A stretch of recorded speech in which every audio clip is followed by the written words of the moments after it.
Hello. So I'm going to give a couple of seconds just for people to catch up that we've gone live. Okay. Okay. All right. So I'm Yoni Ejo, and thank you for joining us on in our Facebook groups and and I'm really pleased to introduce you to Jeanie Kennedy, who is a hypnobirthing specialist and hypnotherapist and mom of 5. So, Jeanie, do you want to just introduce yourself a little bit more and tell us what we're talking about today? Yeah, of course. I'm excited. I'm really excited to see everybody, to be honest, because this is an amazing group. Groups that we're speaking to. The fact that people are going voluntarily deciding to go and take someone into their home, and not just someone, but a little person that is vulnerable and that needs them. I'm really honored. So thank you for the time, and thank you to everyone who's listening, and for everything you're going to be doing, everything you have done to make that decision. It's such a selfless decision, and I applaud you for that. So, thank you, guys. I'll give myself a little background, if that's okay, like you were saying. Perfect. Thank you. Yeah. So my name is Jeanie, and I have 5 kids, 10 and under. I've been married, I don't know, 12 years. Yeah, coming up on 12 years this year. I have an education background. I got my degree in education as a certified teacher. But since I was little, like when I was a kid, people would say, "What do you want to be when you grow up?" And my answer was always a mom. That was what I wanted to be. So I got my dream. And I have 5 beautiful children. And so when I became a mom, it was always what I wanted. So I was really, really happy about that. Um, I learned hypnobirthing before I had my first daughter, and then I used it for my next 2. And then after that, I thought I really have to learn this and teach it to other people. So I went and got my certificate and qualification for teaching hypnobirthing, and in conjunction with that, hypnotherapy. And yeah, I've been doing that since and love it. And now that I'm further along in my motherhood journey, I'm also starting to teach about being a mother and the whys and the hows and those sort of things, because a lot of women I see so often are really struggling, and I want to help with all that I can. A little bit of other background about me: before I got married, I lived in Ecuador and worked in orphanages there. And so I actually led the volunteers in an orphanage that was for children who were 0 to 2 years old. And also, we got to go around and work in other orphanages occasionally as well, but that was my main orphanage that I specialized in. But in the other orphanages, I remember seeing kids and working with kids who had severe, severe physical disabilities, and they were some of the most beautiful people that I've ever met.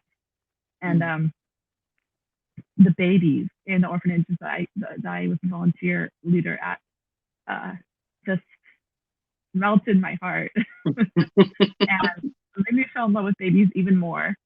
And I loved it so much. And it was amazing when a child got adopted. It didn't happen a lot while I was there, but when it did happen, it was so exciting. I remember there was one little girl who had a heart problem, and it was so hard to watch her go through these medical issues, because in Ecuador, the healthcare, as you can imagine, is not the quality, and it's not as available as much. So we were so happy when an American couple adopted her and took her home and got her all the surgeries she's needed, and now she's a healthy, thriving child. And just a special place in my heart when people adopt babies, and I'm just really proud of everybody who's fostering and helping these sweet little children. So that's my background. Shall I just talk about what we're discussing? Let's go. Sorry, I get teary. I really do. Oh, that's lovely. Thank you, Chief. I Of course, sometimes they're not quite as lovely all the time, but that's okay. I'm trying not to cry here. Okay. So for me, one thing I found over the years, I'm a big learner. I love to learn. I love to do self development. I love to see the patterns in people and things, and find the truths, because there are truths all over the world. I find them pieces. I call them pieces of heaven, like a little special piece of, like a glittery star somewhere. You just find all these little beautiful, precious diamonds, and I find these patterns as I learn and as I teach, and uh, take courses and learn from the best really in the world, and that helps me to develop what I know and to help my family, and that's what I'm trying to share with other mothers. So, well, mothers and fathers. So, today we're just going to cover the foundation of a home, because a baby, especially a baby who has come with trauma or has extra needs, that baby needs a firm, steady base. And I think you can tell that society values that, because these children are taken out of homes where they're not given that, and they're put in a home where it is available for them. And so that firm foundation is what we're going to be talking about today, firm foundations of a home. And we'll be talking about that, the shared values that join a home together, that people, if you don't have compatible values, or at least values that you can work on together, then it's going to be really hard to cement that foundation together. And then, so you have that foundation of values, shared values, and then above that, you have the two people and their individual efforts, what they're doing to do the best that they can. And then on top of that, you have children. I remember taking a child development course in university, one of, I think it might have been a family course. I took a lot of those different courses. One of them, we learned about this. And the interesting thing is that if you have problems that are manifesting in the children or in the individual, the interesting thing is the problem is usually, the source of the problem is usually in the level below that. So if your child is manifesting behavior that is not good or that needs to be corrected, you need to look at the level underneath that and say, where is this foundation starting to crack? How can we repair that? So, if you're individually feeling, off, or if something's wrong, maybe drop down and take a look at your values, reassess, see how things are going, reconnect, and that sort of thing. So that's what we'll be talking about today. There's a worksheet in a group, and it's got this in there. You can see the pyramid. We're not going to actually talk about the top bit today with the child, because that's like a whole nother part. But we're going to talk about those bottom two today, with the shared values, and individual effort, and how to keep that foundation together. Okay, that sounds good. Do you have any questions so far? Sorry. No, it sounds really interesting. Well, yeah. I find it really interesting. That's why I'm like, yay, let's talk about it. Okay. I love enthusiasm, so that works for me. Okay. So having a firm foundation is absolutely vital. Without it, your family won't hold up. I just want to tell a story that's an example of this. My dad is a wannabe mountain man. He also has a PhD in educational technology. Go figure. But in his heart, he just wants to live in the mountains. That's where his heart has been. He grew up in Utah, and he grew up fishing and trapping, like out in the wilderness. He'd actually go, and I remember one time he trapped a skunk. Well, I wasn't there, but he told us about it. So he actually grew up like doing mountain man stuff all the time, and he just kept that throughout his whole life. He still loves it. So he even built a cabin in Idaho with his brothers. Like, they went up and built this whole building themselves. And when he grew up and married my mom, they decided to move to Alaska, which I was actually born there. They moved with my older sister, and then I was born there. And then later on moved back down to the lower 48, as they're called, and moved back to Idaho. And he actually moved into the cabin where he and his brothers had built that. And at that point, his mom had actually passed away and his dad had passed away. So they'd left the cabin to him, so he owned it. Mm. And we were all living there. I remember living there in the summer and going out and playing in the woods and running around. It was a marvelous time. It was so fun. But when winter comes in that area, it's pretty severe. So it's more of a summer destination. So he wanted to build a house and move us all into it because he built a cabin and he wanted to build a house. But he decided he wanted to build a house out of bricks. And so he and my mom literally had a cement mixer and they would pour bricks into a brick mold and they made thousands of bricks by hand. Actually, I think my mom must have been like a longest suffering woman. She just helped him day in and day out, making bricks. So he went looking for land to build his home on. And I think my mom might have given him an ultimatum at some point, being like, if we don't find a place and get land and get this house started, we're just going to buy a house somewhere because we're not doing this anymore. So he was looking for land, and I remember he found this land that looked great. It was a good price. It was in his range. And then they had a soil test done, and it had a high loam content. Now, if you don't know what loam is, it's a really spongy, soft soil. And it does not, like the percentage of loam in the soil was too high. If he had built his brick house there, or any house, it would have gone like this into the ground eventually. I remember driving past a similar or, in the same area and looking out, and there was like this old wooden cabin or barn, and it was like this in the ground. Right. It was poking out, like you could see the top half of it planted. It was not strong enough to hold that. And so my dad couldn't build in that area. So they eventually moved into a town, and they've now lived there for the last 30 years. So you know that story. But the point is that without that firm foundation, without that strong ground, what you want to build won't last.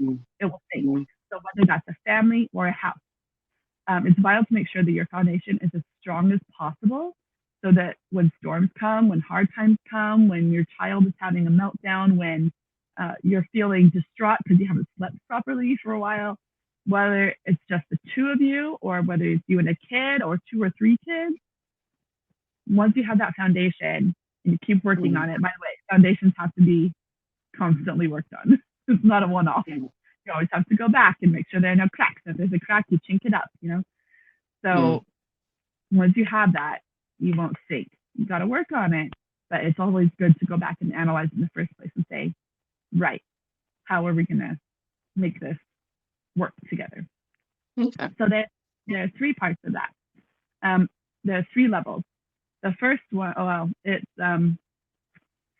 how to strengthen yourself individually, align your values, and create a firm foundation for the child to rest on. So the bottom level is shared values, and this is a page in the book. You can look on it. It should be entitled Shared Values. Without a common set of shared values, relationships will struggle and often die. So we kind of ask ourselves, well, what are values, right? Values are deeper than shared interests. An interest is something that you kind of like to do, that you enjoy. Maybe you're really interested in surfing. That's great, but it's not a value. A value is what you prioritize because you feel deeply about it. They're principles that you live by, and they're based on beliefs that you hold to be true or not true.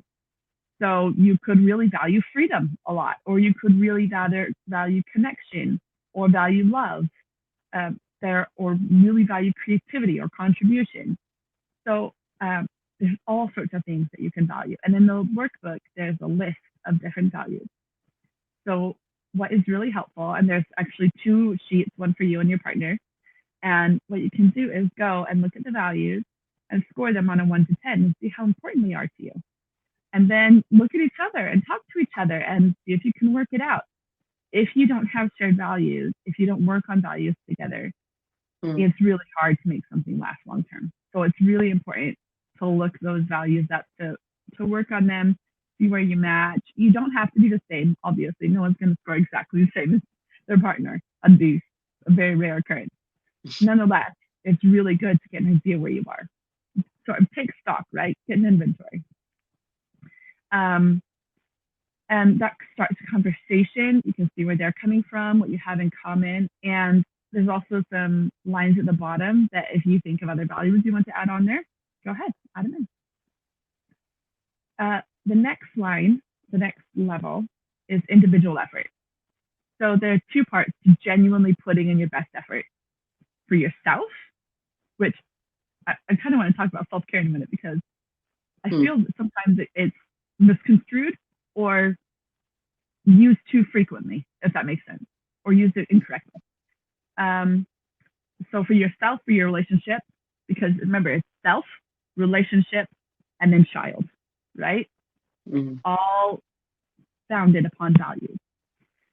So the three categories are focus / goals, because what you're focused is what you're aiming on. If you're shooting an arrow at a target, you're looking at the target. You're not going to hit the target if you're looking the other way. So your focus and goals, your self-care, and your external effort, meaning things that you do for people outside of yourself. Self-care is what you do for yourself, if that makes sense. And again, there's a page in the workbook about this. Actually, 3 pages. So even though I can't explain all in super detail, I just want to go over a little bit so people get an idea. So first thing, when you're looking at your focus and your goals, take time to really write down. If you look on your book, you'll see there's a how or a what page, a box, and then there's a why box. This is really important. We often know what we want. Say, oh, what do we want? I want a bigger house, or I want to, in my case, I want a bigger car to fit all my kids in more easily. Or I want to get a promotion at work, or I want to get more people joining my business, or whatever it is you want, you probably have a pretty good idea. Go deep. Think about in 6 months, if you're looking at your life, what do you want it to look like with that new child in your home? Okay, what about in 12 months? What about in 5 years? Go ahead and just write out what your vision is for yourself, for your life. Just bullet points. But I think bullet points would be a little easier for this format. You don't have to bullet point if you don't want to, but I think it'd be easier visually to match up. So write down what you want. You got to know what you're aiming for. And then at the box underneath that is your why. Why do you want that? Why do I want a bigger house, a bigger car for my kids? So we can travel together and spend more time more easily as a family, because I value time with my family. That's a value for me. So you go down and you just look underneath and find out why. What is it that you're wanting to do, and why do you want to do that? What are the activities and the goals you want to achieve? You're wanting to bring a child into your home. So what do you want to do for them, with them? What are you focused on? Your goal could be as simple as take care of them during the first few years of their life if you're fostering, or take care of them for the rest of their life, or get through today, or get through the next 3 months, depending on how far you're looking out. So go ahead and just write that down and write down your why. It's the same thing with your self-care. Your self-care, people often mistakenly reduce it to like, take time for yourself, or spa time, or pedicure. Nothing could be further from the truth. Not that those aren't self-care, but there is so much bigger than that. Self-care, for me, one of my biggest things for self-care has been systemizing mealtime. Right? Okay. It's been making a system so I'm not scrambling at night saying, what are we having for dinner? It's been setting up Google Calendar with my husband so we can coordinate our schedules. When he is working, when I'm working, who's with the kids and when. It's things like getting the living room organized, or getting my office organized, setting things up. Getting it so that my life is easier and I don't have to put an extra effort every time. Systems are amazing and beautiful things. So self-care is far more than just, I can't remember last time I got a pedicure anyway, aside from lockdown. Don't think I've ever had one. And it is nice. It is nice to feel pampered. It completely is. But once you're done with the pamper and you come back to your daily life, what is it that you have put in place that is going to make your daily life easier? And make it easier for you to function. So that frees you up to go toward your goals and go toward your focus. Quick tip: mm, if you're cooking breakfast every morning, you're wasting your time because you can batch cook breakfast and have it to mm, heat up breakfast for the rest of the week. Things like this. There's less time on that, more time with my kids, or more time mm, when I'm making my program, whatever it is. mm, You can get your life sorted out and organized. And that is a beautiful form of self care that lets you make progress toward what you're wanting to accomplish in your life. And that's happiness. mm, Progress is mm, happiness. So, yeah, that's a beautiful form of self care. Um, and the last one is external effort. Now, these are like the daily things that you have to work on and you do every day. You need to make sure that your daily activities align with your goals. So, for example, if you're driving your car, oh, such a funny thing was I remember driving down the road and literally seeing a vehicle that was out of alignment, like on the road. It was amazing. I don't know how it was, but the wheels were facing one way and on the chassis, and the body of the car was facing another way. It was incredible. I don't yeah, know how they were doing it. Not, I don't think they were going very fast. If you get everything lined up so that things you're doing mm, daily go toward your goals, that is alignment. It's like say you want to be an expert sailor. Your goal is I want to learn how to sail. I want to have a sailboat. I want to learn how to sail. And every day you go for forest walks, and that's all you mm, do. You're not going to learn to sail. no, You need to make sure that your day-to-day activities are congruent with your goals. And if your goal is to understand the effects of the trauma that the child you're adopting or fostering has gone through, if they have trauma, then so that you know how to support them, then you better be reading about it. You better be educating yourself and doing the mm, daily effort and doing small things that work toward those goals. So mm, that's on the external effort page of the workbook. People mm. can go into that. All right, I've been talking for a while. Do you have any questions so far? I suppose how do you see when would you see somebody putting in this process going into this process um in the lead up to maybe being matched with a child, or when do you see it starting? This is something that, to be honest, you should be doing your whole life. Right, okay. And it doesn't stop. It's Mm, conditioning yourself, it's training your body, it's training your mind, and that's good. It's like if you want to become stronger, you can't work out for 3 months and then say, "Oh, I've done it." It mm, doesn't work that way. And the more you do this, the better and more firm your foundation will be. So, I mean, as soon as you hear this broadcast, go get the workbook, do it, start. mm, You can never start too early on this. This is something you can start before you're married, so that you have mm, your values in line, so that you're working toward your own goals, and things will adjust and adapt as you're going. And that's mm, a normal, natural, healthy part of human progression. And that's, again, like progress equals happiness. Progress, we love that. It's good. Okay. So the last thing, that cement, that glue that keeps the foundation together, that holds the two of you to each other, is communication, understanding, and grace. Um, I'm going to explain a little bit about what each of those mean and how we can deal with each other. That sounds horrible. I don't mean deal with. I mean like actually interact with, be around and work with other people. Not like I have mm, to deal with this person, but you can actually build something beautiful together. The first thing is just realize that the other person is trying their hardest. mm, And you have to have a little bit of trust that they are trying. It's far too easy, and I did it for far too long, to just look at your partner and say, "Oh, I'm doing everything. They're doing nothing." And just feel resentful.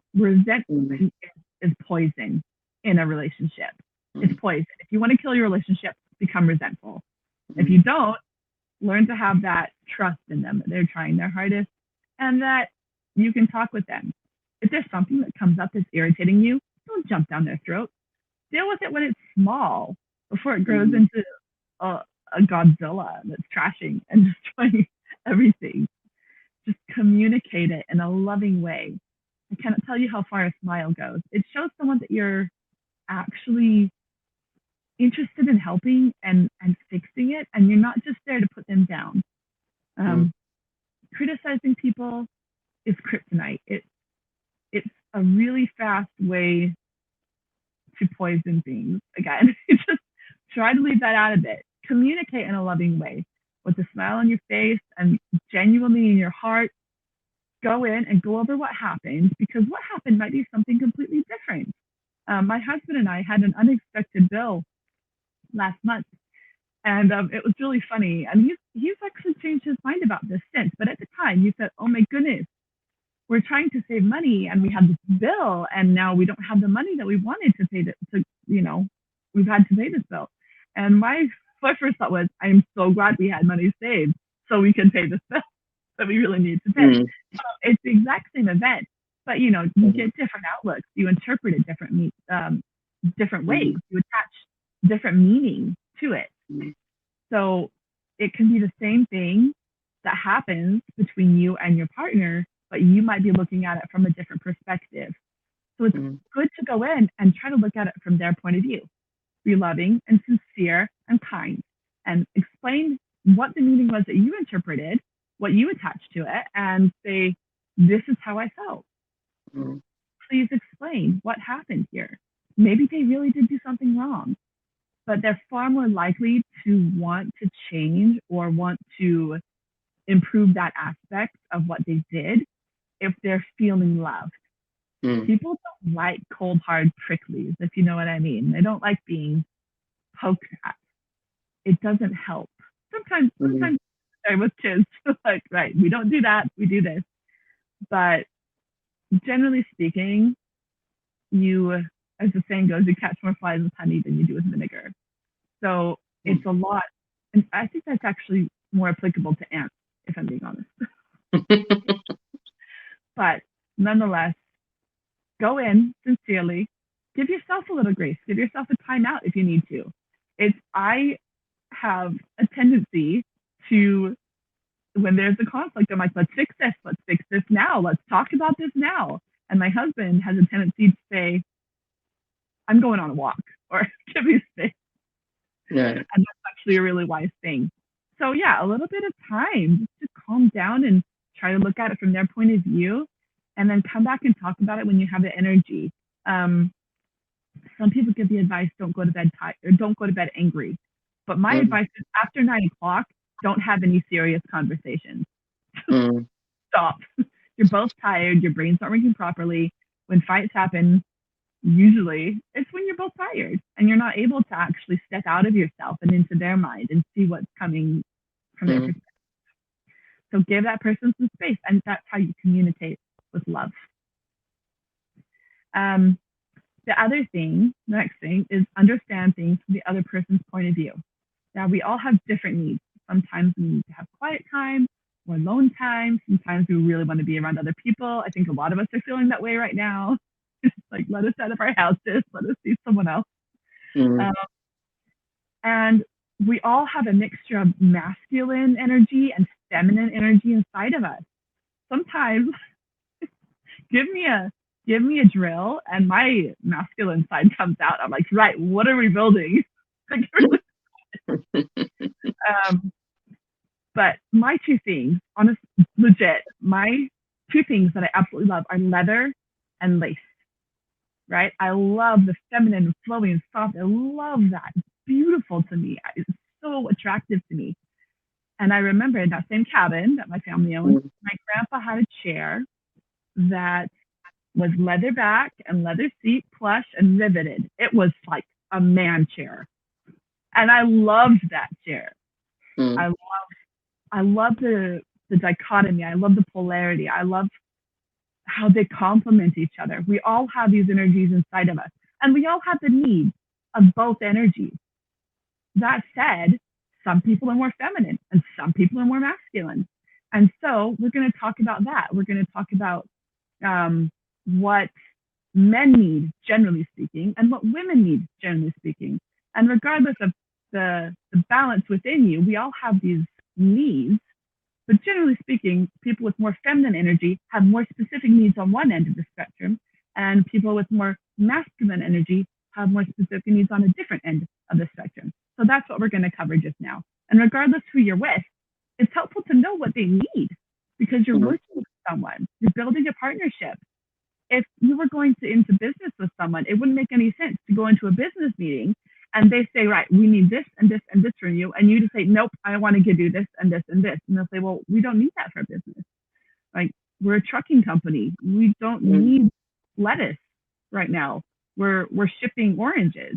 It's like, you need to know what they need. So we're going to go over that. Women have 3, generally speaking, basic needs. And let me give this caveat again. Everyone has all of these needs that I'm going to talk about. But there's a tendency toward these needs, if that makes sense. Women need to feel understood. They want to know that you connect with them. A good tactic is to repeat back to them what they said so you know they're actually listening. I do this with my kids all the time.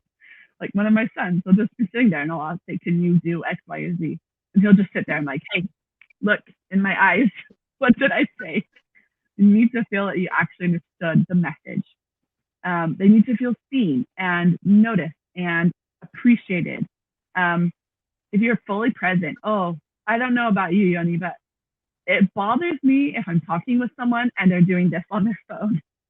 I want to know that they're actually listening and that they see me and that I'm not some fly on the wall, that I matter to them. If you praise someone for what they've done, if they feel genuinely appreciated, I think this goes for everyone. They are more likely to do it again.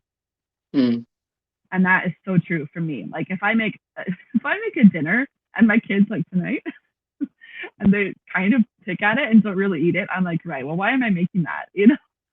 Yeah. But if I put down a dinner and everybody eats it, oh, thank you, Mom, thank you. They always say thanks, Mom, because they're trained. But to actually, fully eat with gusto, then I'm like, win. I feel appreciated. I'm more likely to cook that again. Yeah. We also need to feel safe. We're biologically wired to want protection, you know? You don't want the saber-tooth tiger coming in the cave and ripping apart everybody who's in there.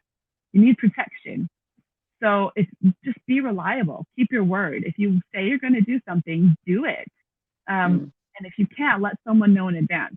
If you let someone down a few times, they're far less likely to trust you in the future because you've proven yourself not reliable. So be a reliable person.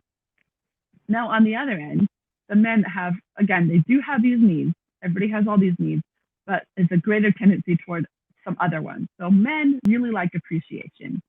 They like to feel that they have done a good job because men are very, I say men, but to be honest, like, this is me in a lot of ways as well. They're very solution oriented. I have a hard time sitting down like, let's talk about feelings. I'm like, right, how do we fix it? So that's a very manly thing that comes out in me, a masculine energy in me. And men really need to feel like heroes, to feel they've done something, they're appreciated, celebrate their victories, because that's competence for a man, right? I can do this. And that goes into something I just want to cover in case anybody doesn't know this. And we've already talked about criticism being poison, it's especially poisonous for a man. It's they want to be resourceful, they want to solve problems. If you go up to a man and tell him how to fix something, if you're coaching him like that, what he hears is, I don't think you're competent enough to fix this. You are a failure. That is what he hears. And you don't want to give that to your partner, man or woman. You don't want to give that to anybody. But on the flip side, if he asks you for advice, you need to consider that high praise, because men only ask advice for people that they respect and consider competent. And one thing that I really try to do is give the least amount of advice possible that will carry him only up until the point that he is able to carry on, because otherwise it's treating him like a baby, like someone who doesn't know how to do that. Going back to the DIY example, me with my drill, I really do love building. If my husband decides he wants to fix a door handle or something like that, and he says, well, where are the screwdrivers? I'll say, oh, well, I'll tell him where they are. What I don't do is follow him and tell him how to hold the screwdriver and put the screws in and offer tips on the technique. If he asks for advice on any of that, then I'll help with that particular thing. But I don't push it past what he has asked for. So what are the implications of this on the parenting side of things? On the parenting side of things, this is exactly what I do. Just generally in terms of that. So for me, my kids, if they are, for example, if my kids want a boost up onto a bench or a seat, I don't pick them up and put them on it. I lift them up until their knees can touch and they can lift themselves the rest of the way. I do the least amount possible to where they can take over. And if you do that, this is actually a teaching technique. It's called scaffolding. Scaffolding is where you set up for them to win. You provide the base for them to win. Because not only do they get the thrill of, I did a good job, I did something, I won. Next time, they're actually more likely to try again and try more. So it's really helpful with children as well. The last thing for men is they need to feel free. They need to feel free to explore. And this is what with alone time, whether it's skills in a video game or going through the woods. Micromanaging a man will create resentment in your relationship. It will infect that.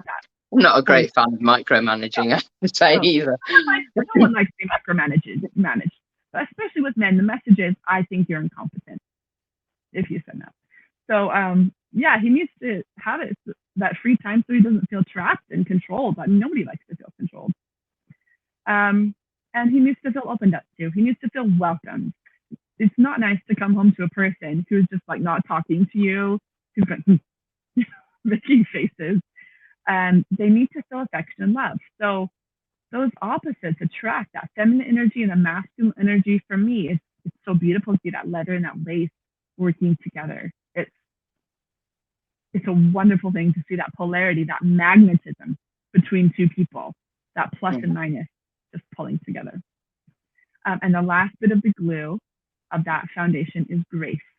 Grace is letting someone off the hook easy, is kindness, it's forgiveness, it's mercy, it's giving something to someone that they didn't deserve. And it's also receiving something that you didn't deserve. And it goes a really long way in growing a relationship. Because if you go after every single thing, again, that's the micromanaging, that's the criticism, that's the resentment. So give it grace. Give yourself grace, give your partner grace, because we are all given grace in our lives. So I think I pretty much covered it. You need to build a firm foundation for your family. It's made up of shared values and individual effort, and it's held together with that cement, with that glue that is made of communication, understanding, and grace. And learn how to communicate with your partner. Which energy dominates with them? Everybody's got various, mixes within us. So which energy is strongest in your person, masculine or feminine? And what are the needs that you can help? And some days, for me, my masculine is dominant, and some days it's more feminine. But what are the needs that you can help fulfill to keep that communication and intimate connection open? Learn to understand them and see things from their perspective, and give grace, the same kind of grace that you yourself hope to receive. So the workbook is available as a PDF. People can download it and work through it. You can make multiple copies. You can fill one out now and then go back in 6 months and see what's changed. Or come back next week and we're going to talk about the next layer. We're going to talk about how you add a baby on top of this firm foundation. And so this is part 1, and then part 2 is next week. And that's it. That's it for this week. Thank you. That's really interesting. How do you I use my hands a lot. No, not at all. So that sort of work is really just cementing the relationship before you have the additional sort of challenges of children onto that, because obviously children are spectacularly able to find those miscommunications and the chinks between the relationship. A few days ago, my daughter came to me and said, "Mom, can I watch a movie?" And I said, "No." She said, "Well, please." And I said, "Well, if you really want one, go and ask Dad." And she said, "Dad said no." Like, why are you asking me? If you said no, the answer is no. They know how to do it. Yeah. Yeah. And I know from my point of view, my partner and I have quite different parenting styles, and so I don't think we did some of that sort of groundwork beforehand, and Yeah. it's A really lot of it comes important that back to those values. You know, you probably value something differently. And yeah, you're exactly right. Exactly right. yeah. Really important to do the digging. It's not as showy or obvious as, say, like when you build a house, if you look at the foundation of a house, you're like, nah, it's cement. The house itself is way more interesting because I can decorate that. Or I can design that to be like I want. But if the foundation is cracked, yeah, it won't work. yeah.